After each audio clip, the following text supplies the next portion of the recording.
And here we go. Hey guys, Matt here again with Cole, and this is going to be the second iteration of our quote unquote podcast.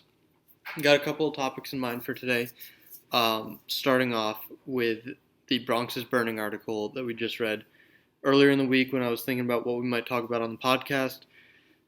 The Yankees was one of the first teams that came to mind. You look at a team that got, I believe, the GM of the year last year that came over and is now working with the biggest budget in baseball. And they've been dog shit. I mean, compared to what everyone expected, they just have not lived up to the expectations. And they're starting to blow it up. I believe, where did Eovaldi go again? Where did he go? I think he went to the Twins, and Cole, the Twins were in big on Esteban. Yeah, Hernandez, and which was what really surprised me about the trade because, they had offered more for Esteban than what was actually given up for Eovaldi, which was very surprising for what Eovaldi is ranked in this game. Yeah, I mean, Eovaldi is coming off of multiple Cy Young winnings over the last 5 years. Was just traded for a haul in the offseason. There was other pieces in that trade, but still, Eovaldi was the big part of the package. And, I mean, yeah, they got back Brendan Rodgers. Yeah, they got back James Tate. Those are really nice pieces, but those aren't the kind of guys that you're building, a winning organization around. Those are, your three-starter. Those are your six-hitter. They're not the go-getters and the game winners that the Yankees really need, and what the Yankees gave up in order to get Eovaldi. Yeah, it's just very interesting to see a team go all in like that kind of in the offseason and then not see the results and then not get as many pieces as you would think out of some of these guys they are looking to move now. Well, and one of the biggest things is no one knew that Eovaldi was on the block. He just was all of a sudden traded. And props to Rocky for managing to sway that deal and get that done under the radar and without Rhett trying to think, this isn't the best deal I can get. Maybe he doesn't get a better deal. But I just want to point out, Seattle got Mariano Gonzalez in that deal. Gonzalez is on pace for almost 6 WAR this year. And that's with subpar hitting. I mean, last year he was just above league average at 101 OPS plus. This year he's below average, and he's still on pace for the same WAR. I mean, his defense is incredible. He's stealing bags for them. He does it all, and it doesn't even need to have an offensive contribution. If he turns around even just a little bit and gets up to league average, you're talking about one of the best center fielders in the game. And he was just one of 4 pieces. The big one, Kyle Cody, I believe, has been sent down or at least demoted to the bullpen. I'm checking that now. Kyle Cody is, even though he's now in the bullpen, he's still on pace for 1.4 WAR. Yeah, it's not what you expect out of a guy with his kind of ratings, but it looks like Seattle fleeced New York, and then it looks like Minnesota fleeced New York. Yeah, it's with his track record and what he did last year as a GM, it's just a little surprising to see these types of moves and kind of what's happening there, in this situation. I think one of the big things, and this is just going off from memory, but I believe a lot of the impact trades that were made for Kansas City last year were done right around the deadline when he was sure of where that team was at, and he also might get GMs that just want to be a part of the action and just make a trade to make a trade. This year, the big trades were made in the offseason for the Yankees, and while I think everyone fully expected them to be competitive, you don't necessarily know. Anything can happen. Look at Baltimore. Baltimore went from first to worst. You just don't necessarily know what's going to happen once you get to those first pitches of the season. But another thing that we should talk about is Velasquez is still on the Yankees. Not only is he still on the Yankees after that massive contract signing, but the dude's going to win the damn MVP. I mean, he's absolutely crushing it. He's on pace for 62 home runs, 138 RBIs. He's batting above 300, 9.1 WAR, and he's playing well below average defense. It's incredible. But is he worth it though? I'm like, is he bringing a toxic environment to the Yankees, which is then creating this losing situation there? I'm like, it's one thing to be one of the best players in the game, but when you're causing problems for your team, sometimes you have to realize that and unload a player like that and get your pieces back. The thing is, with this contract, I just don't. With his contract and his past as a troublemaker and a clubhouse cancer, it's really hard to get a team to give you anything of value. And even if you offer to eat a bunch of the contract, I don't know if you're getting anything back that's going to be even a major league piece.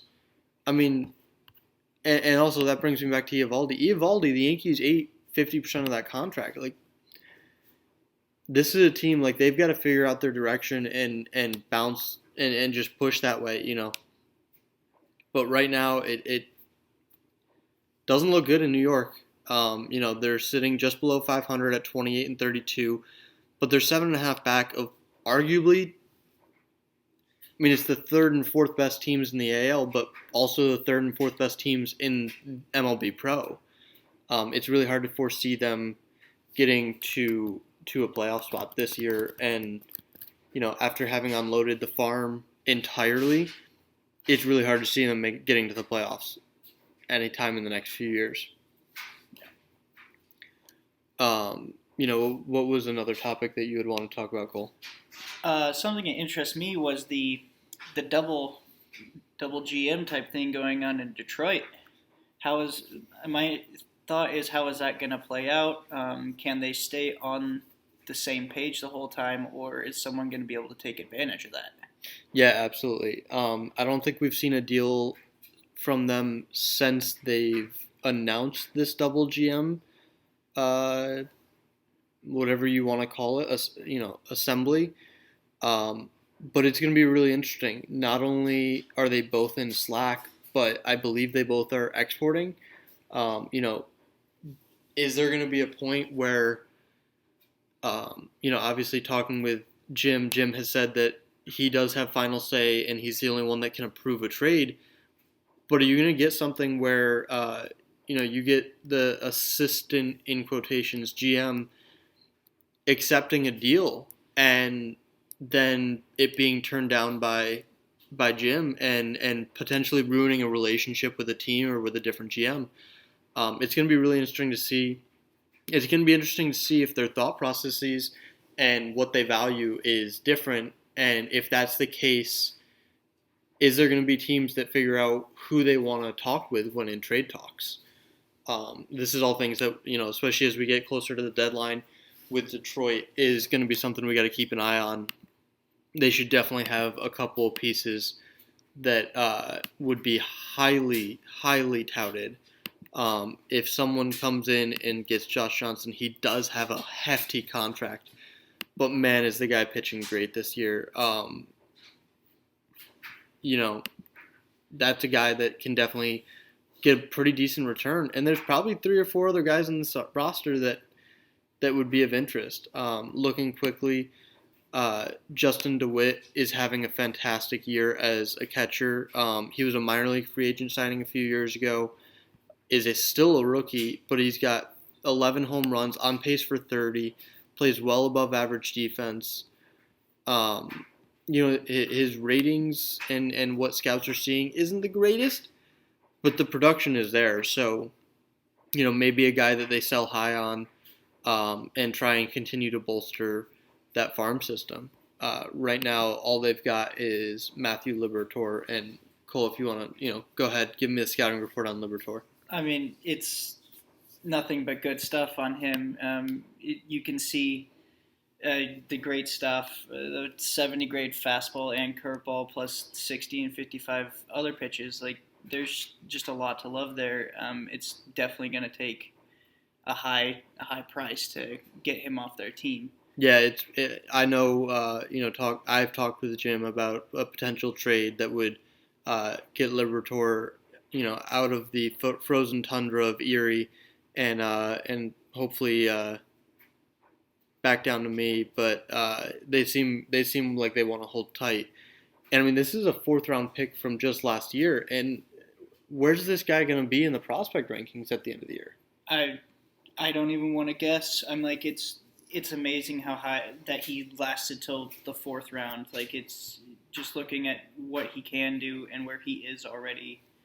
It's just amazing to me that he lasted that long. Yeah, he's a 19-year-old lefty, big frame, throwing 98, and he's in Double A already, dominating there with a sub 2 ERA. It seems like whatever this kid wants to do is what he's going to do. This is potentially the number one overall prospect when we make the list next year. Mm-hmm. So another thing to add onto this Detroit Double GM is if it's a success story, do we see more of it happen? Absolutely. Is there going to be someone who looks at this and is like, oh, they turned around their season, it ended up really well for them. I'm going to try this, bring in my buddy, and then see how it plays out. And because I think there's an interesting dynamic there. You can do it, but it has to be the right person to do it with. Because if you get the wrong person, then it's just going to ruin the experience and maybe ruin your team in the game. Absolutely, and it's certainly not going to be easy to get someone who's still okay with giving the main GM full autonomy and power while also having enough of a say. Um, you hopefully get two people who are both fully invested in the team. The other thing is, if this works out well, we might see it poaching. They could very well, when a team opens up, Mm-hmm. Detroit's assistant GM might not be an assistant GM anymore. Right. If he really shows that he knows what he's about, he could quickly be out of there. Well, and that's an interesting thought too. Is does that kind of become like a feeder system or a minor leagues for where we're not like training guys, but we're giving these guys a taste of what the league is and what it entails before actually giving them the reins of a team. Exactly, and the NPB when we had it was before my time in the league, but I know that was similar to what that was. But it was still, you were kind of on the outside looking in. And here, while you wouldn't be in, you're definitely closer when you're in the Slack chat, when you're looking at the game each day, when you're a part of these decisions. You really get to see what an amazing league this is and what it's all about, which could certainly help in getting some long-term GMs who are, highly devoted to the league when, sadly we do have an opening. Mm-hmm. Next, I just want to touch on Cincinnati.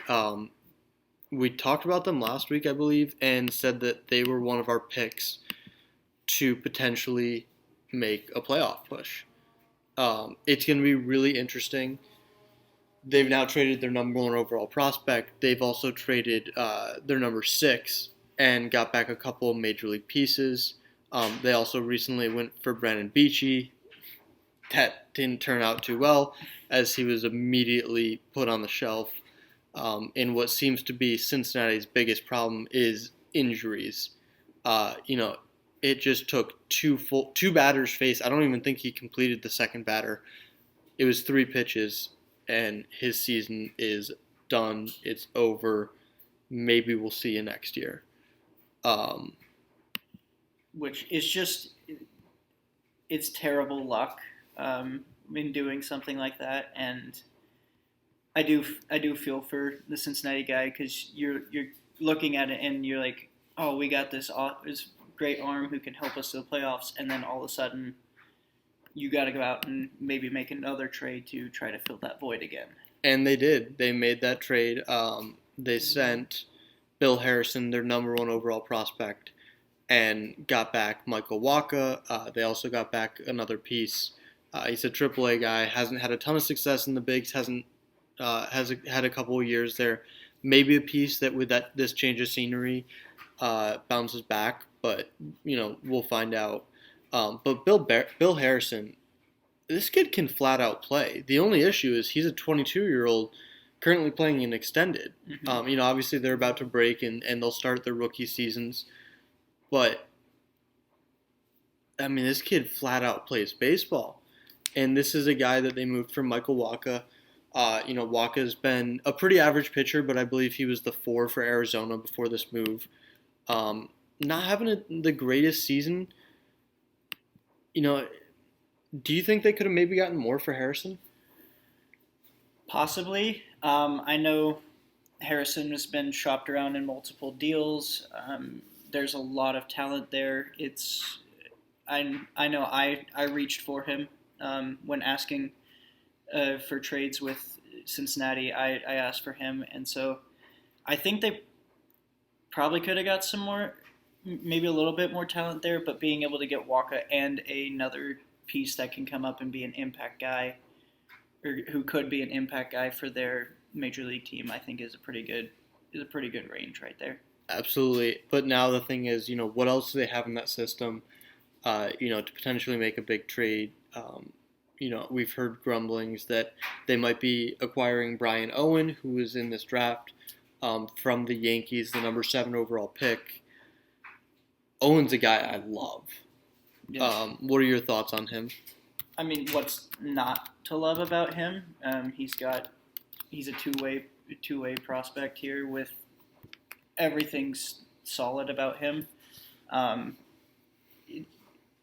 don't really see any flaws with him. Like it's No. scary how good he is. I mean, this is a 22-year-old, a 6'7" righty, who pitched and batted for Long Beach State, and he had a terrific year. I mean, 19 home runs, batted .337. I've had scouts tell me that they see him as high as 65, maybe even 70 bat, with potentially scale-breaking raw power. Mm-hmm. The one issue is with his size and the fact that he's been a two-way guy, he's been very limited to just first base.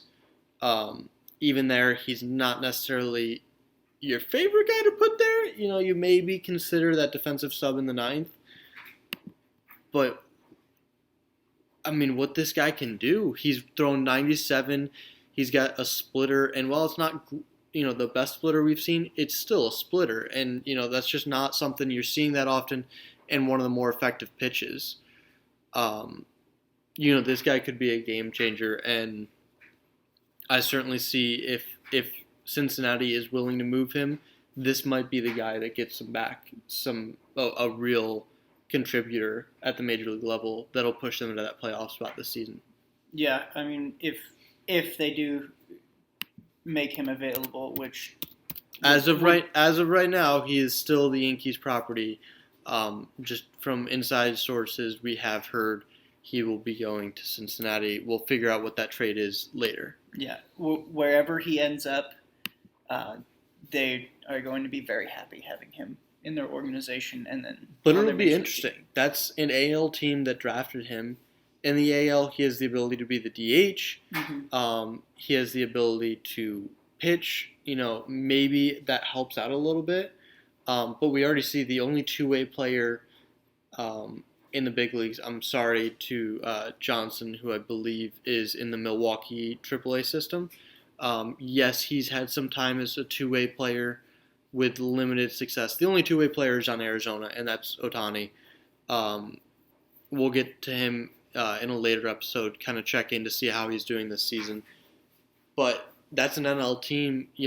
Can Brian Owen be the second? And is he going to end up coming up with an AL or an NL team? And how's that going to work in the development process? Yeah. So speaking of draft guys, one of the guys I was really high on when looking was Will McCoy. This guy, for me, fits everything I want. He's crazy high contact, great gap power. He's got good discipline. He doesn't strike out often, and his speed for a third baseman is off the charts. Like an 80 grade speed at third base is just unheard of. So when I joined the league and saw he was already drafted, I understood why, but it did make me a little sad that I didn't get a chance to get him. Yeah, the only question is, where does he play? Scouts have said he has been taking some ground balls pregame at first to try and show that he might be passable there. Mm-hmm. And obviously his bat's what's going to get him to the majors. But, this is a guy that maybe doesn't have a position. He was still drafted very high. I believe it was 4th overall. But it'll be really interesting to see, how his value changes as he either develops as a defender or if it drops as it comes to be shown that he truly does not have a position. Yeah, that's one thing I've heard is maybe a move with his speed to the outfield, maybe trying him out there. I mean, so it will be interesting to see if he ends up at one position or several positions just because they have to move him around every day. Absolutely. And the last thing I want to cover for today is my prediction of all-star starters. Cole has decided to opt out of this phase. I'm still going to get his takes on a few of these players, but he has said that he doesn't want to jinx anyone, probably because he'll just pick all of his own players, and then they'll all go down with injuries. And he also doesn't want to be responsible when these guys are selected by him and then immediately start to slump. So he will pass. But I'm going to start with my all-star game starting pitchers. I'm going Bill Black of the White Sox and Mark Appel of the Braves. Bill Black is a guy, I believe he was one of the headliners in the Kershaw deal several years ago. And the guy has been tremendous the last couple of seasons in Chicago. This year is really been his breakout year. He's sitting, sub 2.5 ERA. He's doing everything right. You want to kind of give us a quick scouting report? I mean, yeah, it's really good to see him having a year like this, being one of the pieces in that trade. With his K per 9 is up from last year. He's walking less guys. And his all around game has just looked better this year. And so it's good to see him having success, and I agree. He probably needs to be one of the starters in the All-Star game. Yeah, while there's maybe a better starter in the league, in the AL, this is a team that's having their best year in a while, and this is one of the better starters in the league. And who doesn't? I mean, he's already throwing 100-mile-per-hour sinkers as a starter, going 7+ innings. On most games. What is he going to do when he has a 1-inning outing in front of, the All-Star game crowd? Mm-hmm. We might see 103, 104 and hopefully still have that same control. But this is a guy I'd love to see, going out there and setting down the starting 3 of the NL. And Appel is Appel. I had him a few years ago. He's been fantastic since going to Atlanta. That's all we'll say on him. But the one thing to keep in mind is if Atlanta sells, this is a guy that I believe he did have a big extension, but no matter what the deal is, he could definitely bring back a haul in any trade. Going over to my catchers, NL, Jed McKinley, another guy, he's been getting it done. He's just one of, 20 Rockies who could potentially get into this All-Star game. There'll probably only be a few, but he's by far the best catcher and potentially the best player in baseball. Currently, he is hitting .399. This is after he only went 3 for 4 yesterday. Over 1,000 OPS. What else do you want from him? I mean, this is probably your MVP right now, but he's been right in that argument every single year. It'll just be interesting to see if he slows down at all in the second half. He is on pace for 135 games, same that he's had the last couple of years. But does it start to wear down on him at all? On the AL side, we've got Joe Mauer. That's who I'm going with. Maurer was an off-season signing, I believe. Yeah, he signed for a 2-year deal prior to the 2019 season, and he's been really good. Um, you know, he's been playing the majority of his games at catcher, and while this team hasn't been great, they've got to get one person in the All-Star game, and who better than Maurer? Yeah, it's great to see a veteran still coming out and producing every day with this league and everything. It's always about young guys and these young guys producing, and to see him at 36 coming out here and producing every day and batting 317, it's I mean, he's going to have a career year, mm-hmm. and that's saying a lot because this is a potential Hall of Famer right here. Yeah. Going over to first base, again, you've got your MVP guy, Caleb Cowart. Not going to talk about the Angels. They are too damn good. I don't give a shit. Going over to the NL, we've got Miguel Cabrera. When I first came into this league, was right around, and I really got invested, was right around the time that Miggy was originally traded from Seattle to Chicago, which I'll remind you also included Robert Paulus and Kyle Cody. Kyle Cody has been a part of the Eovaldi trades.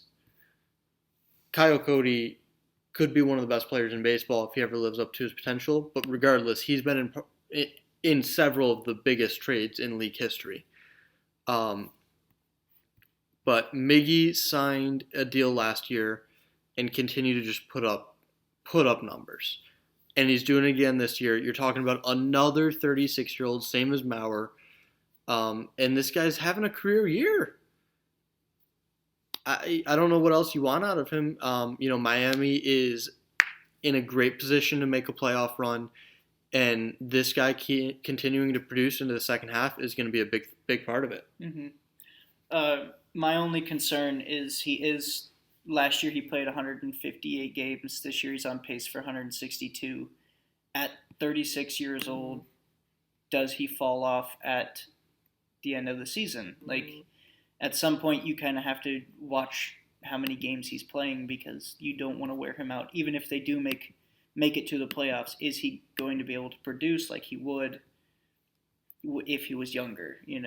There's are some things there that you may need to watch for the second half of the season. Yeah, no, and that's definitely something to keep in mind down in Miami. Potentially trying to find him some days off against the weaker competition like Milwaukee. Anytime you play the NL Central besides St. Louis? Going to second base, it's Arturo Moreno. I mean, this guy was a field first kind of guy for several years. Sub-league average hitter the last 2 years, but producing well above, 2.6 WAR in 90 games, and then last year 3.6 in a full season. He batted 272, but that was it. There wasn't any pop in the bat. This year he is on pace to shatter every single one of his career records. He already broke his home run record. He's halfway to his doubles. He's almost halfway to his hits. And he's played 58 games. This is one of those stories of a guy who is in his second really full season in the major leagues and has figured out how to hit. Yeah. He was always able to field, but now finding that hit tool, for him is going to put him over the top and should definitely make him an all-star. Absolutely. And, this is a guy on pace for close to 10 WAR. If Texas sneaks into the playoffs, this might be your MVP, as good as Cowart's been. Cowart's on a team with 53 MVPs. They've got MVP candidates who are playing rookie ball right now. Mm-hmm. The Angels should not be winning any MVPs. This guy is carrying a Texas team that, is second in runs scored. And yeah, they've got some big pieces, but they don't have anyone else that makes a hard run at the All-Star game. This is their guy. This is certainly a guy that, will be in the conversation for MVP come end of the season. Yeah, definitely. Over on the NL side, we've got Cedric Rutherford as my guy. He's been one of the best for years. He's doing it again this year. He just flat out plays. There's nothing too spectacular about him, but you gotta love the English guy, the nicknamed Cricket because of the game he played growing up, just continuing to battle and be one of the better players in the league. Yeah, you don't want to get my thoughts on him. Like playing for St. Louis, I got nothing nice to say there. Now we move over back to third base and the AL. Second year guy, Miguel Andujar. He was right there, had a pretty decent season last year. He's already, matched his total WAR from last season. Again, he's not a guy that does anything particularly amazing, but he does everything pretty well. And, again, each team needs that one guy. This is very well likely to be Cleveland's one guy. Mm-hmm. The only other guy they've got is Cade Cahill, who is certainly doing much better, but is in a tougher position when we're talking about outfield. So it'll be interesting to see, if they get one, if they get two, maybe, who knows? We'll figure that out. Over on the other side, we've got Reds third baseman Arenado. Again, he had an MVP type season, might have even won it a few years ago. Doing that again this year. He's been solid. He's one of the reasons that they're still in the running.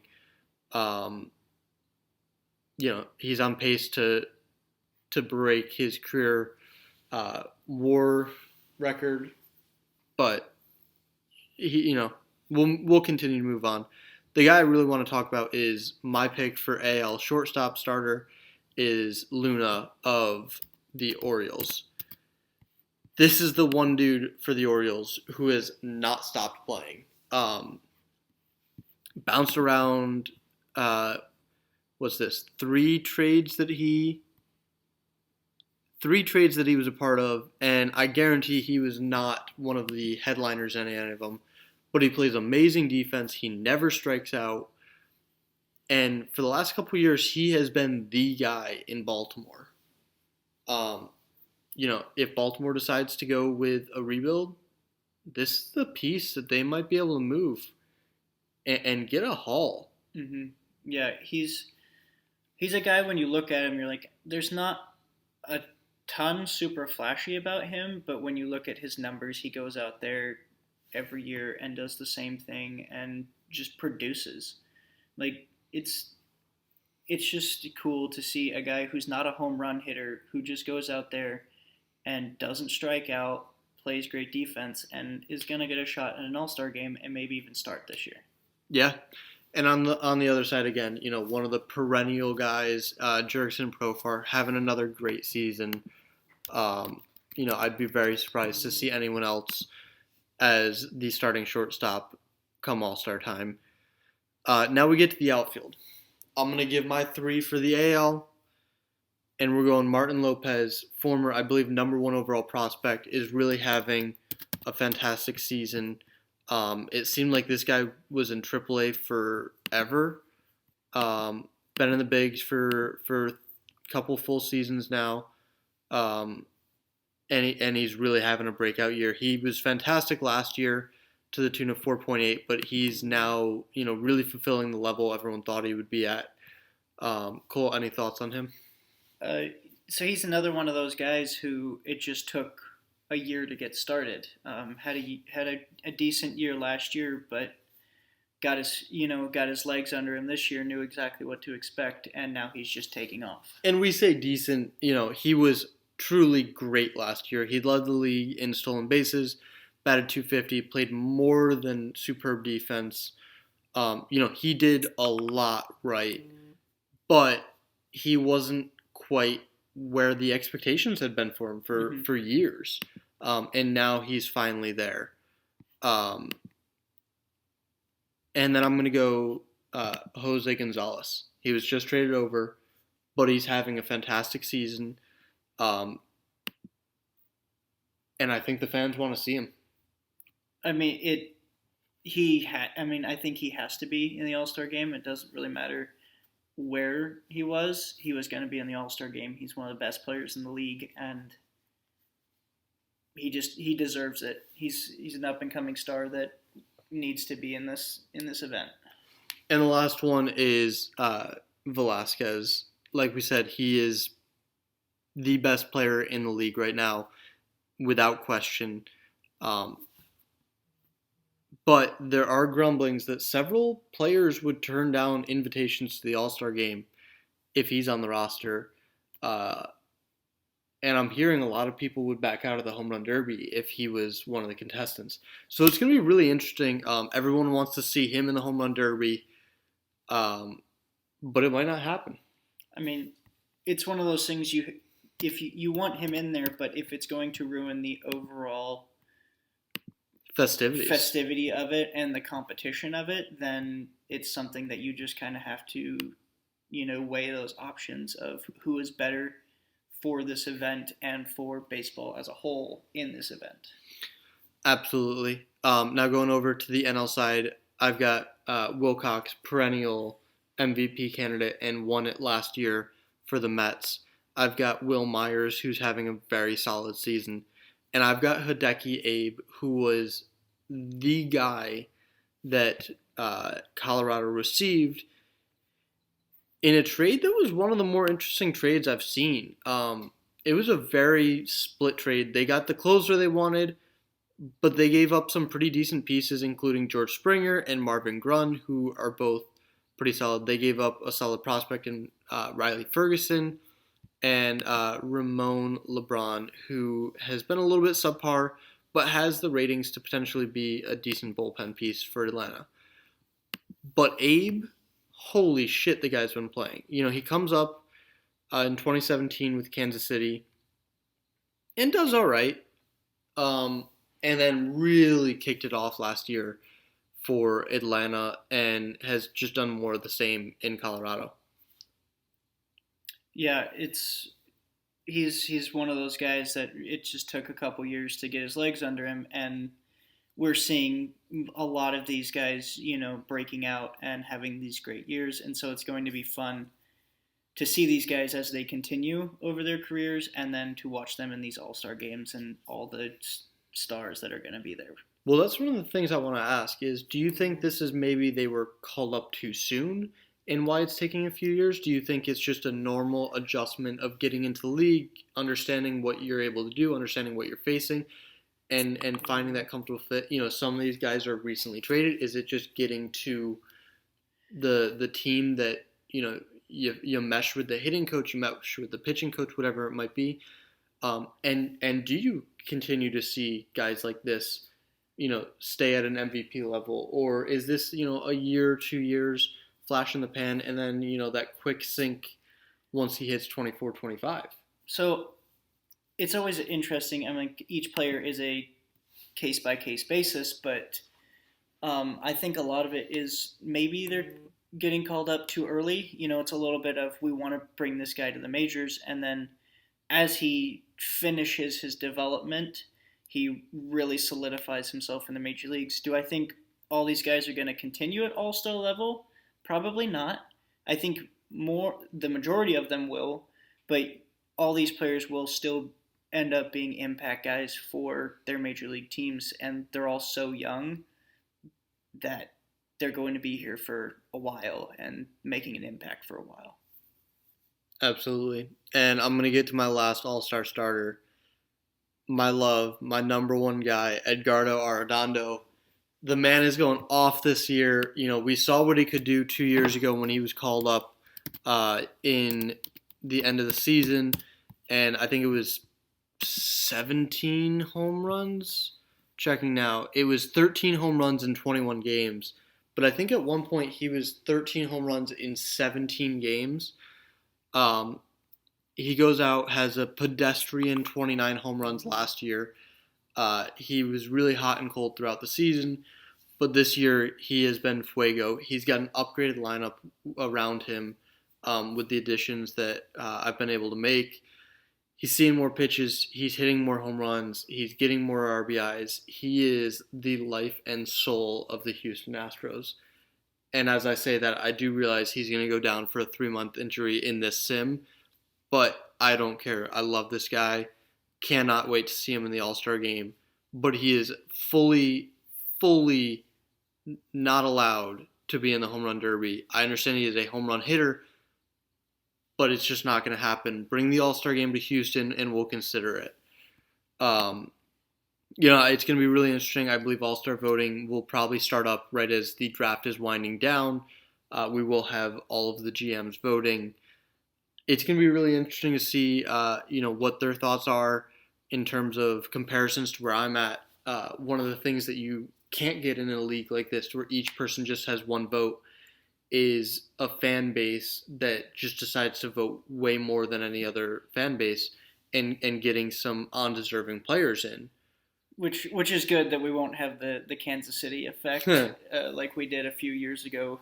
Which I'm from the Kansas area, which made me very mad that all those undeserving players got in over other players. But it's good.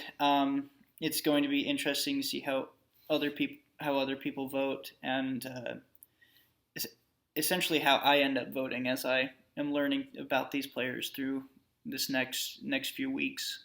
Yeah, I think this is, at least in the couple years I've been here, this has been one of the bigger, turnovers in terms of GMs that we've had in the last, 6 to 8 months. It'll be interesting because you're not necessarily getting the name recognition with some of these players that we had before. There would definitely be votes in the past for guys that it was just like, oh, I remember he was really good the last couple of years, or I want to trade for him, and kind of went quickly through it. And you don't necessarily have that now. So it'll be really interesting to see if that has any impact on the All-Star voting. Anything before we wrap it up? No, it's been good to talk about, all these issues. If you guys ever have anything you want us to, talk about, or, have any comments or anything, we appreciate the feedback on all that stuff. So thank you for listening. Yeah, absolutely. This has been good, and definitely been great getting Cole more involved into the league. Even for me, I definitely feel like I know even more about the league than I did. It's been fantastic. Thank you guys again. This has been the second episode, and hopefully see you next week.